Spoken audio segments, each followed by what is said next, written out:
In this video, we will see how to create project in Lovable AI, how we can edit the code, and how we can test that for responsive devices.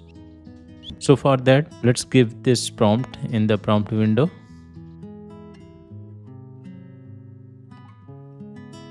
When we click on this arrow, it will generate all the project files, and besides creating project file, it will show all the code. So for that, you have to click here on the code viewer. You can see all the project files that were created by Lovable AI.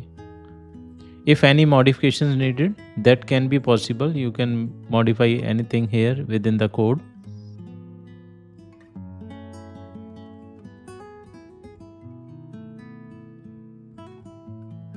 From here, you can check its UI version, how it will look like in design point of view.